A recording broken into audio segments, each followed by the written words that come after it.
அன்புடன் girls kitchen. நாம இன்னைக்கு பார்க்க போறது கொத்தவரங்காய் குழம்பு. ரொம்ப டேஸ்டாவும் இருக்கும். ரொம்ப சிம்பிளான ரெசிபி இது. வாங்க எப்படி செய்யறதுன்னு பார்க்கலாம். முதல்ல கொத்தவரங்காயை வேக வச்சு எடுத்துக்கலாம்.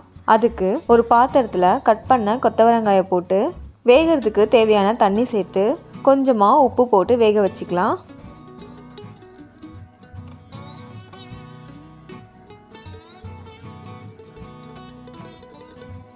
கொத்தவரங்காய் நல்லா வெந்ததும் இறக்கி வச்சிடலாம். அடுத்து குழம்பு செய்யறதுக்கு ஒரு பாத்திரம் சூடு பண்ணிக்கலாம். பாத்திரம் சூடானதும் 2 டேபிள் ஸ்பூன் கடலெண்ணெய் சேர்த்துக்கலாம். எண்ணெய் சூடானதும் 1/2 டீஸ்பூன் கடுகு சேர்த்துக்கலாம். கடுகு நல்லா பொடிஞ்சதும் கொஞ்சமாக கருவேப்பிலை சேர்த்துக்கலாம்.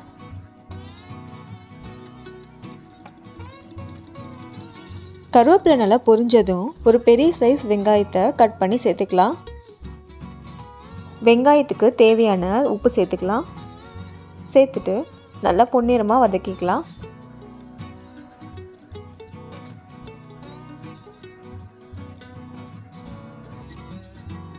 வெங்காயம் நல்லா பொன்னிறமாக வதங்கினதும் ஒரு தக்காளி ஸ்லைஸ் பண்ணி சேர்த்துக்கலாம்.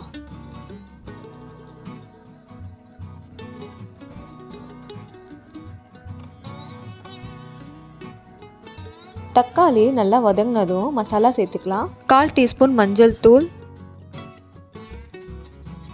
1/2 டீஸ்பூன் மிளகாய் தூள், 1 டீஸ்பூன் மல்லித்தூள்,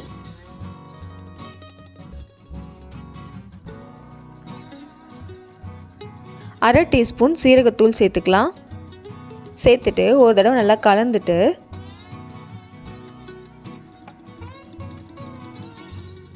அடுத்து குழம்போட திக்னஸ்க்காகவும் டேஸ்ட்டுக்காகவும் நம்ம தேங்காய் அரைச்சிக்கலாம். அதுக்கு ஒரு மிக்ஸி ஜாரில் 1/2 கப் போல் கட் பண்ண தேங்காய் சேர்த்துக்கலாம்.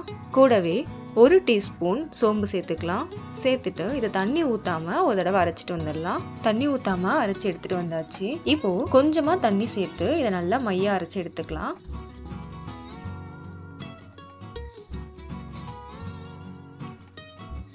நம்ம அரைச்சி வச்சுருக்க தேங்காய் விழுதை சேர்த்துக்கலாம். கூடவே தேவையான அளவு தண்ணி சேர்த்து ஒரு 15 நிமிஷத்துக்கு நல்லா கொதிக்க விட்டுடலாம்.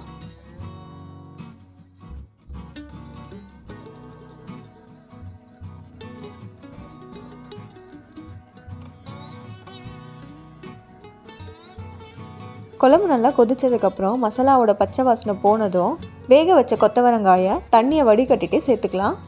குழம்புக்கு தேவையான உப்பு சேர்த்துக்கலாம்.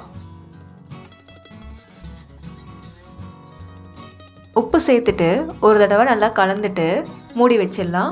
கொத்தவரங்காய் சேர்த்ததுக்கப்புறம் இன்னும் ஒரு 10 நிமிஷம் குழம்பு நல்லா கொதிக்கட்டும். 10 நிமிஷத்துக்கு அப்புறம் எண்ணெயெல்லாம் பிரிஞ்சு நல்லா குழம்பு ரெடி ஆயிடுச்சு.